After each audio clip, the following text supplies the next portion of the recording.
U.S. President Donald Trump has described the events as one of the greatest days in the history of civilization, as he announced a plan to end the war in Gaza, which could lead to eternal peace in the Middle East.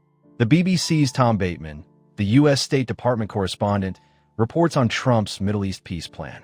It is a typical American president's hyperbole, but his proposal, made at a meeting with Israeli Prime Minister Benjamin Netanyahu at the White House on Monday, is an important step in the diplomatic process, even if it does not live up to Trump's lofty promises. The plan marks a shift in the White House's position on the future of Gaza after the war, and involves putting more pressure on Netanyahu than Washington has tried to apply to get him to agree to the current deal.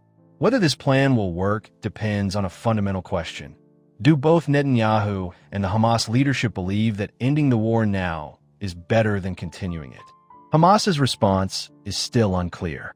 One of the group's representatives has been pessimistic about the plan, telling the BBC that Hamas would not accept any proposal unless its terms protect Palestinian interests and guarantee Israel's withdrawal from Gaza. Netanyahu said in a meeting with the U.S. president that Israel would accept 20 points of Trump's plan, but that the far-right wing of his coalition had already rejected some of them. Agreeing to the plan's points does not mean ending the war. While Netanyahu himself denies this, his opponents in Israel say the prime minister has a habit of breaking agreements if they harm his stay in power. So it's unlikely that Trump's proposal will be enough to achieve the breakthrough the U.S. president so desperately wants. The plan still faces obstacles in the political circles of Israel and Hamas that could prevent them from ultimately reaching an agreement. Moreover, the plan leaves ample room for interpretation, with both sides accepting it and then sabotaging the deal by blaming their opponents for the failure during the negotiations.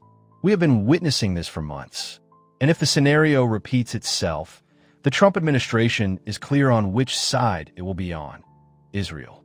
Trump is reassuring Netanyahu of this.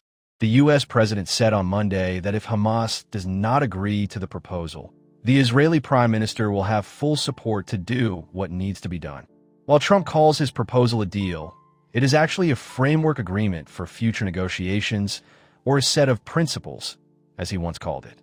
It does not appear to be the detailed plan needed to end the war.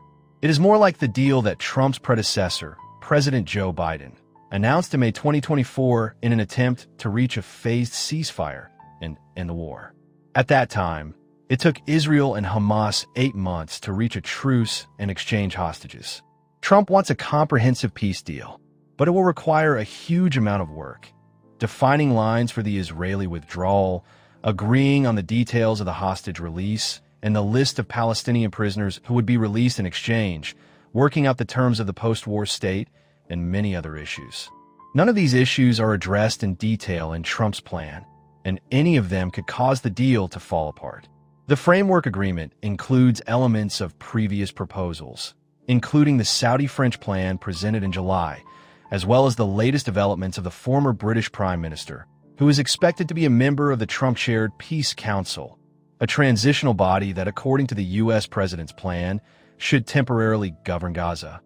The document was drafted by Trump's special envoy Steve Witkoff and the U.S. president's son-in-law Jared Kushner, after consultations with Israel, Europe, and Arab states, including Qatar and Egypt, which are acting as mediators in the Palestinian issue.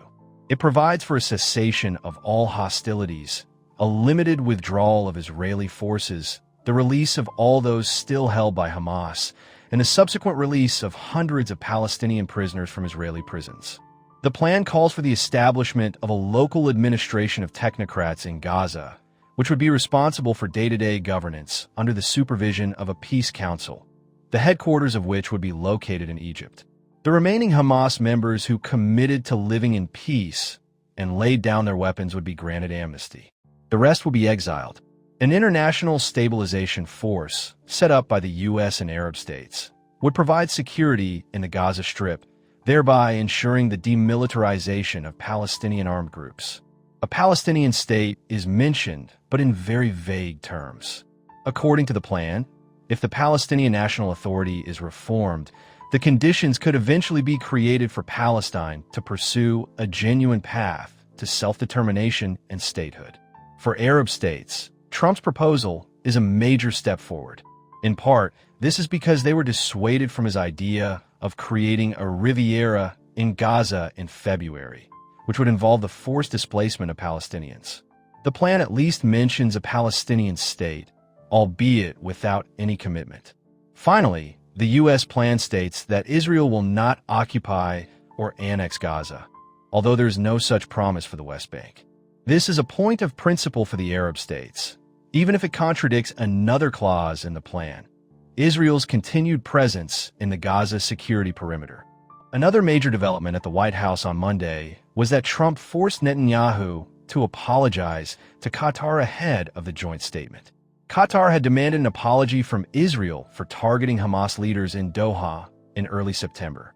Now Qatar could return to its role as a mediator between Israel and Hamas. On the eve of the Trump-Netanyahu meeting, shelling and airstrikes on Gaza City intensified. The Israeli army has deployed a third armored division there. The expanded offensive is seen as part of Israel's plan to pressure Hamas. But these actions have only caused more devastation for civilians. Many countries around the world have condemned Israel's actions. Meanwhile, Hamas's commander in Gaza, Az al-Haddad, is preparing for a final decisive battle, with one of the group's field commanders telling the BBC that 5,000 fighters will take part. European and Arab states, led by Saudi Arabia and France, have been alarmed by Israel's actions and have been trying to revive diplomatic efforts throughout the summer. This has only deepened Israel's sense of international isolation, given that Netanyahu is under arrest for alleged war crimes in Gaza and that the International Criminal Court has issued an arrest warrant. They have been concerned that the conflict is spiraling out of control and that the fanatical forces on both sides are growing stronger. They still hope that a two-state solution for Israel and Palestine can be achieved by appealing to moderates.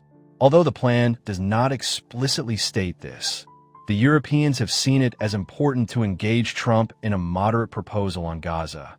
The new U.S. plan should pave the way for a return to negotiations. But to achieve the outcome that Trump has promised, which would lead to a complete end to the war, this plan will still need to be carefully developed for many weeks, perhaps months.